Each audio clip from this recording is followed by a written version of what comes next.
Attorney Rufil Fernandez Banyok. Attorney Rufil Fernandez Banyok. Straight to the point. O karon, ania ang inyong anchorman. Veritatem sed pro veritate. Wa kitay mahimo aron sa pagpakigbatok sa kamatuoran, kundi aron sa pagdapig sa kamatuoran. Straight to the point. Luzon, Visayas ug Mindanao, Pilipinas, ug sa katawhan kutob sa mabot sa tong Sibya sa tibuok kalibutan via internet. Maayong buntag ug kumusta live gikan sa Queen City of the South, Cebu City, Philippines. Welcome nining atong tulumanon ug inyong tulumanon. Straight to the point. Kini gyapon bos nga lagad sa kahanginan sa kasamang Rufil Fernandez Banyok. Mao'y paday makiguban kaninyo nining laing adlaw sa atong pagpakigbisog. Adlaw karon mahigala nga Miyerkules o gapit sa 3 na nining buwan karon mahigalas Disyembre tuig 2025. Straight to the point. Sa gyapon natagan tagpagtagad ang mga issues nga may labot ang lungsod. Nagbagang mga expose, naguna mga reports. Dinhi lamang gyapon mga higala sa atong pagaman-uban nining atong tulumanon ug inyong tulumanon. Straight to the point. Nagunas to maisgutanan karong butaga mga kaigsunan, low pressure area nga naa pa sa gawa sa Philippine Area of Responsibility. Doon na high nga tsansa nga mamahimong usa ka bagyo. Straight to the Kung point. makasulod kini sa Pilipinas, tawgon kini og bagyo nga si Wilma. Straight to the point. Katanig pagtagad do butaga mga kaigalaan ha, hantod karon ni apaghapon ng mga bagyo-bagyo. Ato na nga tagag pagtagad mahigala hinaut punta nga hinay na ni mga higala. Hinay ang hangin, hinay sad ang uwan. Sakto na in taon tong ato na sinati mga kagila ang mga katalagman. Straight to the point. Samtang sa laing bahin kapin sa 700 ka mga estudyante o 40 ka mga magtutudlo sa Mactan Benito Ibuin Air Base Elementary School sa Paho, Dakbayan sa Lapu-Lapu. Gimonitor karon ang panglawas. Human ni ubog kini sa baha atol sa kusog nga uwan ni adtong adlawng Lunes. Straight to the point. Og ni pabaha sulod sa ilang mga classrooms. Straight to the point. Matayanan ni mahigala no sa leptospirosis. Kay doon na ba mga higala mga nadisgrasya sa na mo nandili lang yun mo kumpiyansa. Kung mahimo makatumar nagtambal daan ha. Pagsagang mga higala anang maong mga matang sa sakit.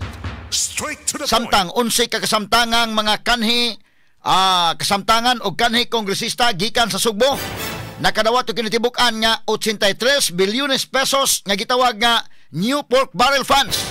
Gikan kini sa DPWH sulod sa tuig 2023 hangtod na sa tuig 2025. Straight to the point. Ubay na mga kagalaan ang allocation mahigala sa Sugbo lang gunaan. Niabot og mga 50 billion sa 2023 to 2025 indikin. Kana lang gunaan. Nandako ano? Sus Ginoo ko kung kana gisulbad sa baha, sulbad gid ta, ha?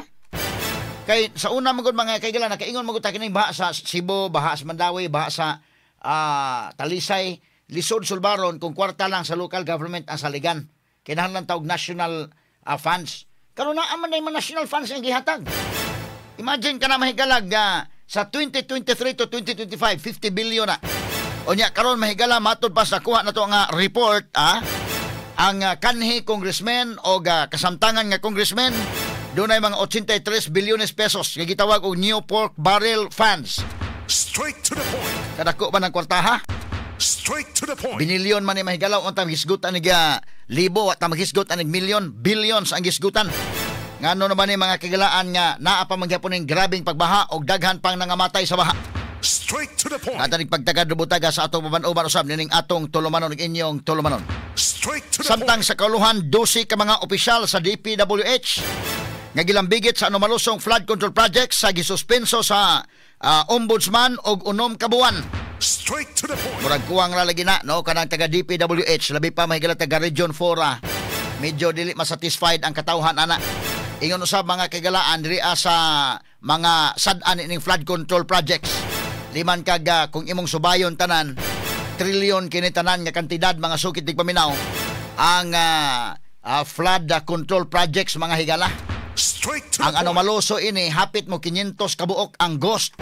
Wa pay labot sa substandard sa 8,000 mga higala ka mga ghost ka kini matawag na to flood control project sa 8,000 out of 8,000 plus nga flood control projects dulan sa 500 mga higala ang mga ghost. Straight to the point. Kanya ayaw kung inawa pagkabot og 500 kadlayo pa kayo mahigala ning mga nagawsan og waran karon. Straight to Ato the ni point. tagad-pagtagad mahigala hinaot nga mo lihok si Marcos ani. Otherwise mahigala tinud-on gyud ni BBM Kay dili tinud-on mga sukid tigpaminaw niya ni delikado man, ha? Nga siya mahigala may mapuntarya ini kalakiha. Straight to the point. May na lang at least may divert gamay ning atensyon sa mga tao.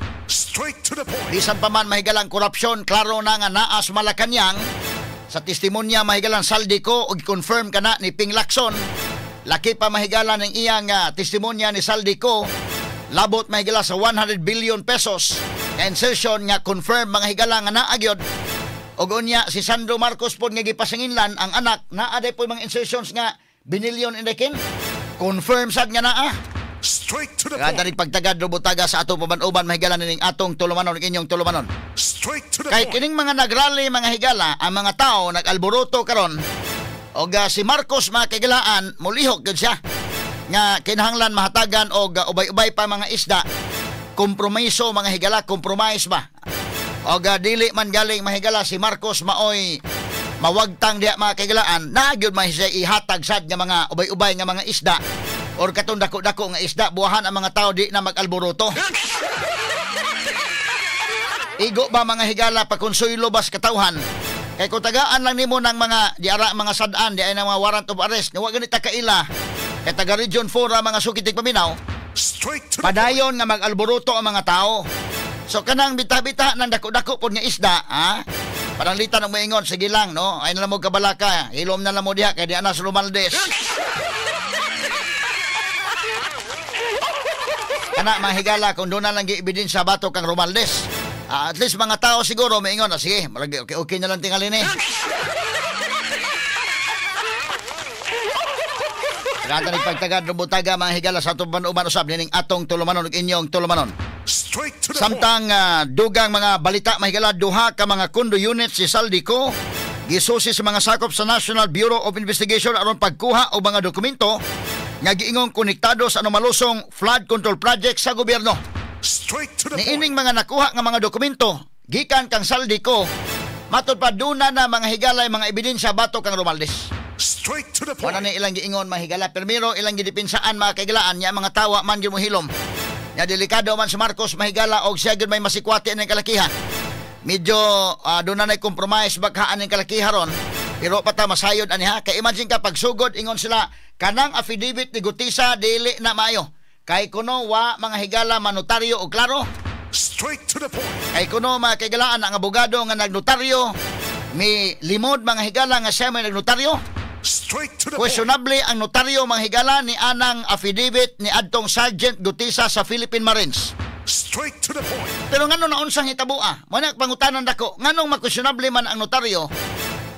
Og ibutang ka lang mahigala nga dili gid tinuod kinsa may naghimo ana. Ay kung inag si Gutisa may nagbutang ana mahigala si ang Drysil.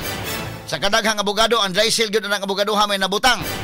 Ang iyang matawag nato may galag ang iyang mga numbers makagalaan nga naa diha. Ang document number, book number nga naa. Syaro naman sad nagkatuod ay bang higalas Gutisa anang kalakiharon.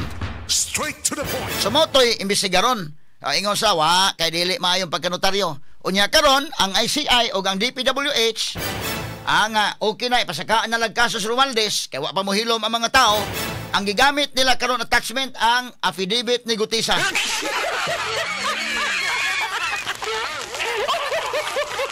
Unsa nang kalakiha ingon nga wa toy klaro tong affidavit ni Gutisa?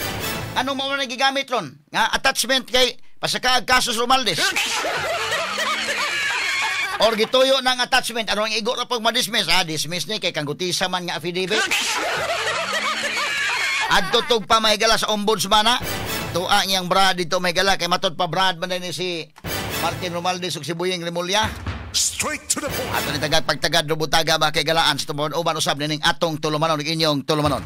Straight to Kini the kuban point. pang mga iskutanan nga mabati exclusive over DYHP RMN Cebu 612 sa dial sa inyong mga radyo sa 93.9 IFM.